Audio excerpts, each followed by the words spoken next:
The living world, adaptations and classification. तो चलिए शुरू करते हैं। स्टूडेंट्स, दुनिया में कितने अलग अलग प्लांट्स और एनिमल्स होते हैं। कुछ पौधे होते हैं, कुछ बड़े बड़े पेड़, कुछ पानी में उगते हैं जैसे लोटस, और कुछ सूखे डिजर्ट में जैसे कैक्टस।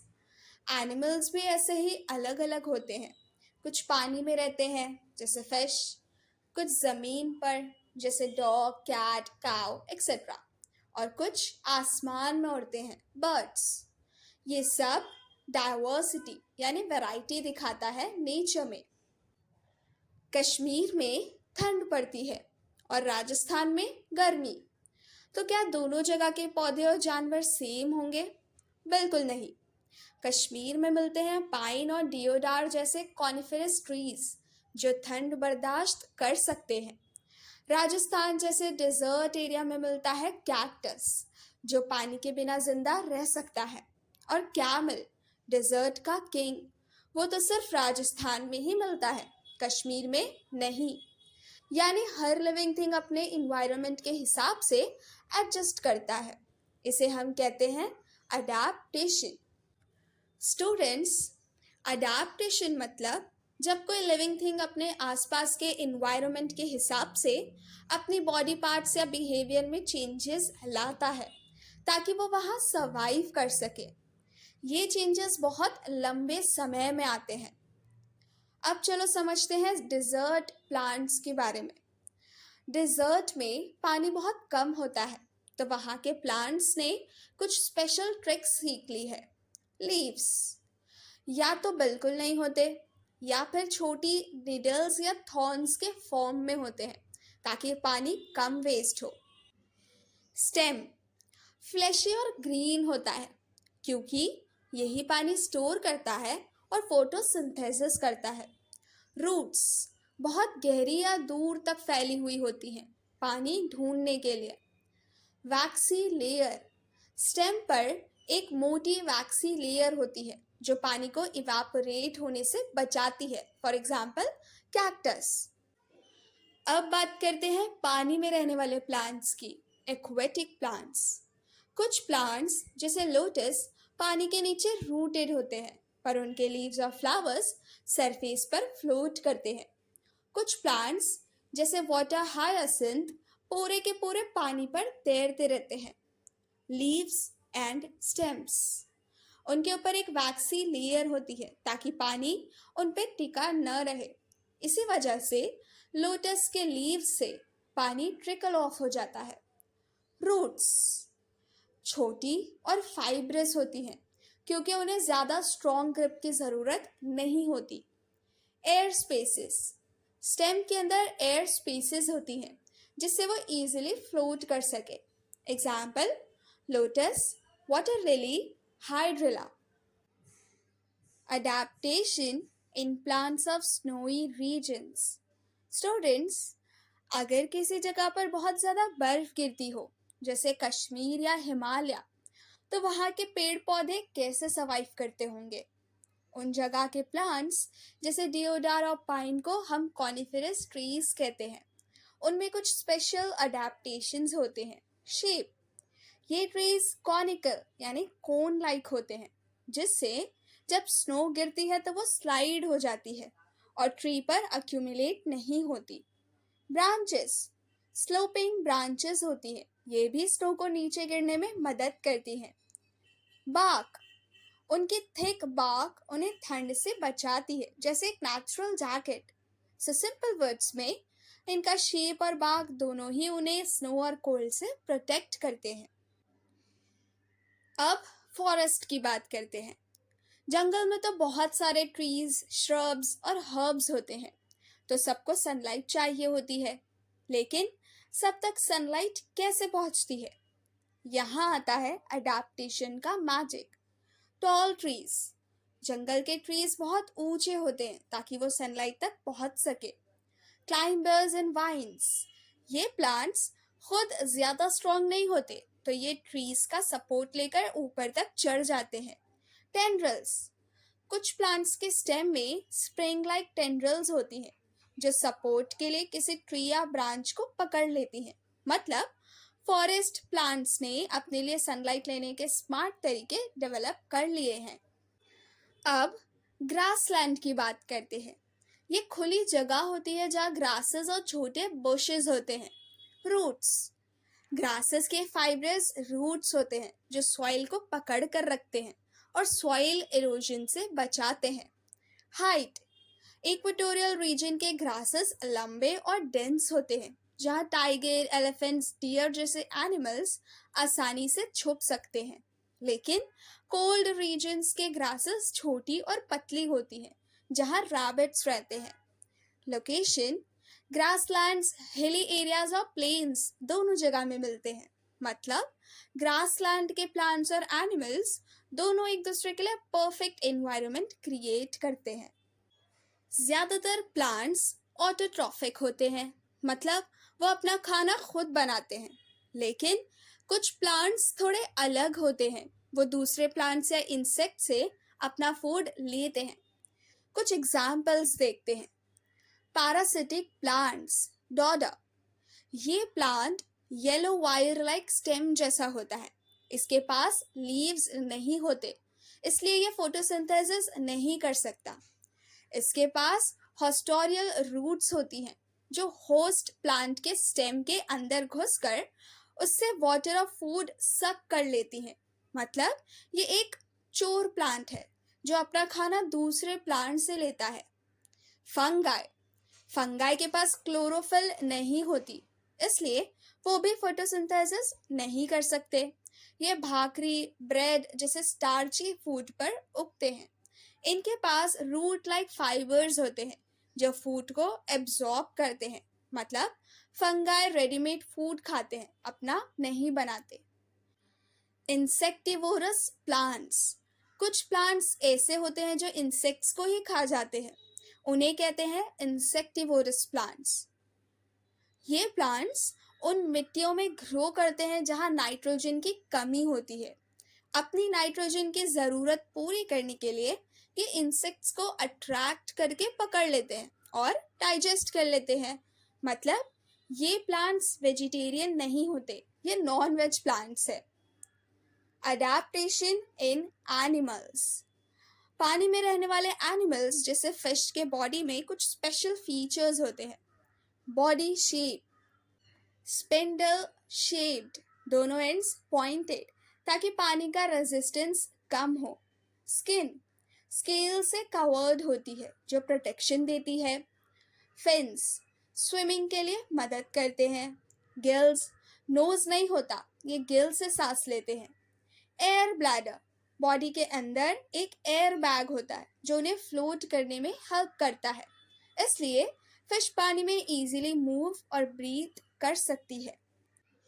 एम्फिबियंस, ये एनिमल्स लैंड और वाटर दोनों जगह रहते हैं। Example frog, duck, tortoise. Webbed toes, इनके पैर वेब्ड होते हैं जिससे ये ओर की तरह पानी में तैर सकते हैं।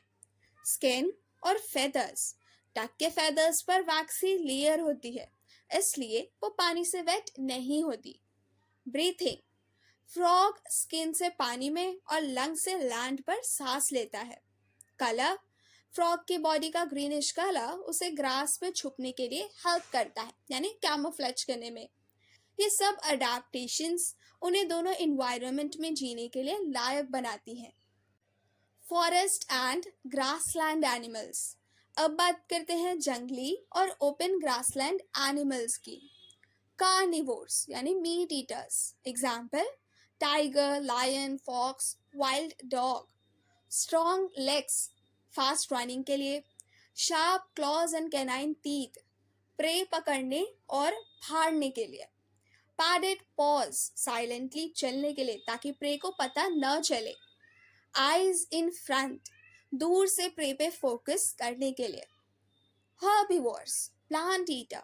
Example deer, black buck. Eyes on side, wide view मिलता है प्रेडिटर से बचने के लिए। स्ट्रॉन्ग लेग्स विथ हूव्स, तेज दौड़ने और लंबी छलांग लगाने के लिए। बिग मूवेबल ईयर्स, हर डायरेक्शन से आवाज सुनने के लिए। कलर, एनवायरनमेंट के साथ मैच करता है, कैमोफ्लेज करने में हेल्प करता है। Strong teeth, hard plant material को चबाने के लिए। हर एनिमल अपने फूड और एनवायरनमेंट के हिसाब से परफेक्ट बना हुआ है।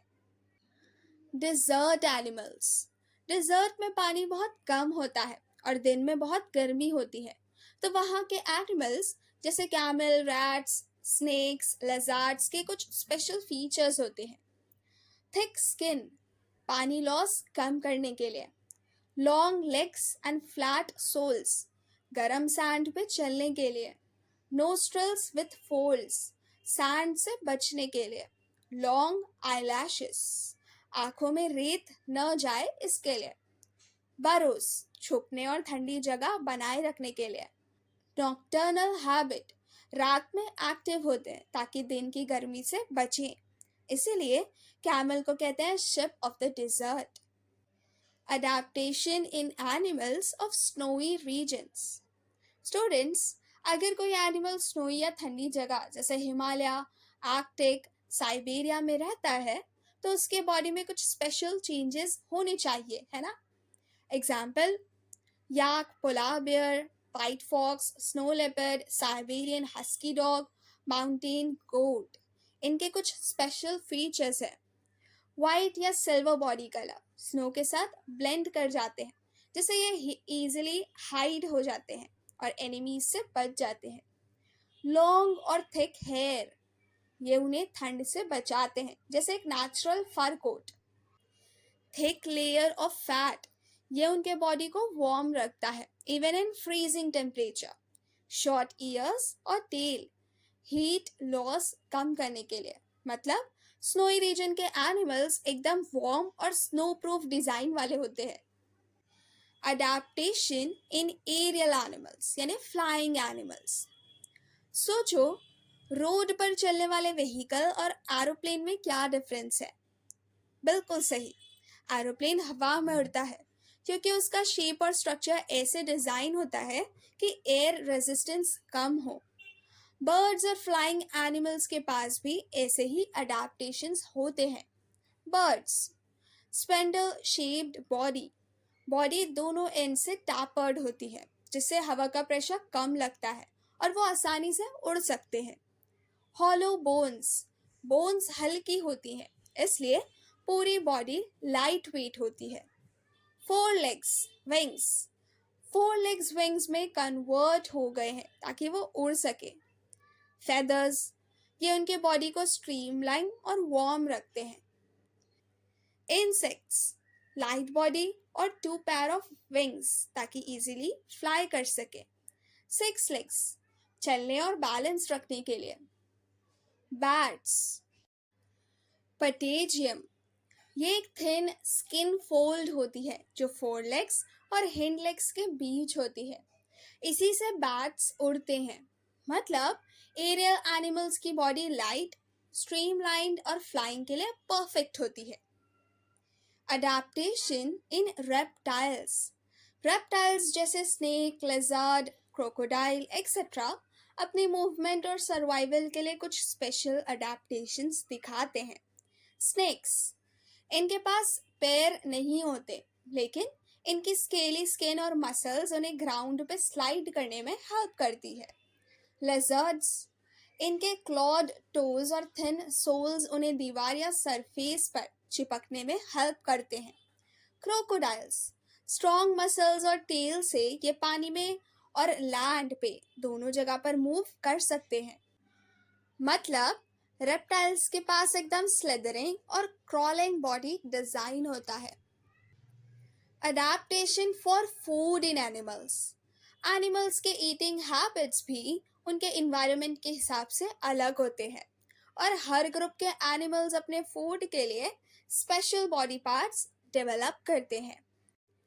कभी नोटिस किया है, कभी कभी बटरफ्लाई, ग्रास होपर या लेजर्ड आसानी से नहीं दिखते क्योंकि उनका कलर उनके सराउंडिंग्स के जैसा होता है।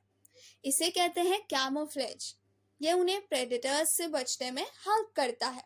Example, grass hopper, green colour grasses में मिल जाता है। लिजर्ड, वॉल के कलर जैसी हो जाती है। स्नो एनिमल्स व्हाइट फर स्नो में गायब जैसे लगते हैं। कैमोफ्लेज एक सेल्फ डिफेंस अडेप्टेशन है। ऑलवेज रिमेंबर, अडेप्टेशन सडनली नहीं होती, ये ग्रेजुअली होती है, बहुत सालों में। एनिमल्स और प्लांट्स अपने इन्वायरमेंट के हिसाब से स्लोली चेंज डेवलप करते हैं। आज के एनिमल्स और पुराने ज़मानों के एनिमल्स के बीच जो डिफरेंस है वो अडेप्टेशंस की वजह से है, और हमें ये डाइवर्सिटी प्रोटेक्ट करनी चाहिए क्योंकि यही नेचर को ब्यूटीफुल बनाती है। चार्ल्स डार्विन एक फेमस बायोलॉजिस्ट थे जिन्होंने बहुत सारे एनिमल्स और प्लांट्स का स्टडी किया। उन्होंने देखा कि हर ऑर्गेनिज्म अपने इन्वायरमेंट के हिसाब से एडजस्ट करता है, और जो ऑर्गेनिज्म बेस्ट अडेप्ट करता है वही सरवाइव करता है। इसको हम कहते हैं सर्वाइवल ऑफ द फिटेस्ट। ये उनका पहला प्रिंसिपल था। अब उन्होंने ये भी बताया कि अगर किसी ऑर्गेनिज्म के पास कोई नया और यूजफुल चेंज आता है, like strong clause, better colour या थिक फर, और वो सरवाइव कर पाता है, तो ये चेंज उसके नेक्स्ट जनरेशन में भी चला जाता है। इसको कहते हैं नेचुरल सिलेक्शन। ये डार्विन का दूसरा प्रिंसिपल था।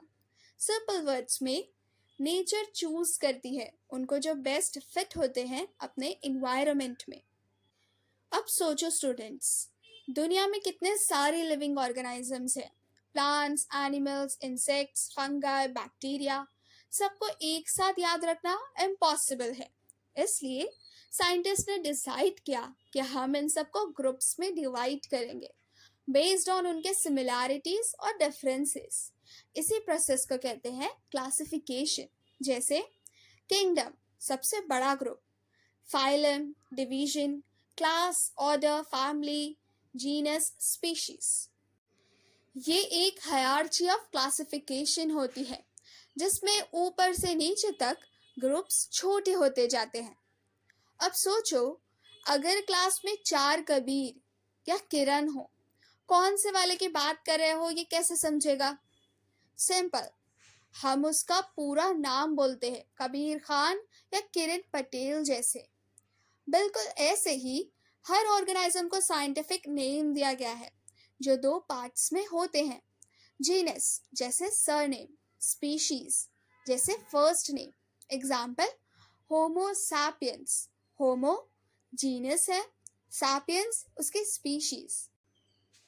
इस सिस्टम को बाइनोमियल नोमेनक्लेचर कहते हैं जिसे कार्ल लिनियस ने इंट्रोड्यूस किया था, और ये फॉलो करता है इंटरनेशनल कोड ऑफ नोमेनक्लेचर ताकि दुनिया भर के साइंटिस्ट एक ही ऑर्गेनिज्म को एक ही नाम से पहचाने। एक simple example, all cats in the world belong to the same species, चाहे कलर या साइज अलग हो। Same with cows, dogs, hens और plants like mango, wheat, maize etcetera, क्योंकि सब अपनी स्पीशीज के अंदर रिप्रोड्यूस कर सकते हैं और सिमिलर ऑफस्प्रिंग बर्थ ले सकता है। सो स्टूडेंट्स, इस पूरे चैप्टर में हमने समझा कि हर लिविंग ऑर्गेनिज्म, चाहे वो प्लांट हो या एनिमल, अपने इन्वायरमेंट के हिसाब से अडेप्ट करता है ताकि वो सरवाइव कर सके। हमने देखा कि प्लांट डिफरेंट रीजन्स में अलग अलग तरीके से एडजस्ट करते हैं। एनिमल्स भी अपने हैबिटेट के अकॉर्डिंग अडेप्ट करते हैं। हमने ये भी सीखा कि कुछ एनिमल्स और प्लांट्स अपने फूड हैबिट्स के हिसाब से अडेप्ट करते हैं। आगे हमने डार्विन्स थ्योरी ऑफ एवोल्यूशन समझी, फिर हमने क्लासिफिकेशन के इम्पोर्टेंस के बारे में जाना। इन शॉर्ट, ये चैप्टर हमें ये सिखाता है कि हर लिविंग थिंग अपने आसपास के इन्वायरमेंट के साथ एक स्पेशल कनेक्शन बनाता है। हर ऑर्गेनिजम्स, चाहे छोटा हो या बड़ा, अपने एग्जिस्टेंस के लिए कुछ ना कुछ अडेप्टेशन डेवलप करता है, और इन सारे ऑर्गेनिजम्स को क्लासिफाई और नेम करने से हमें उनके रिलेशनशिप और एवोल्यूशन को समझने में मदद मिलती है। Lesson of the chapter: Life continuously changes and adapts. Only those who adjust and evolve survive.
Video को लाइक, शेयर और चैनल को सब्सक्राइब करना मत भूलना।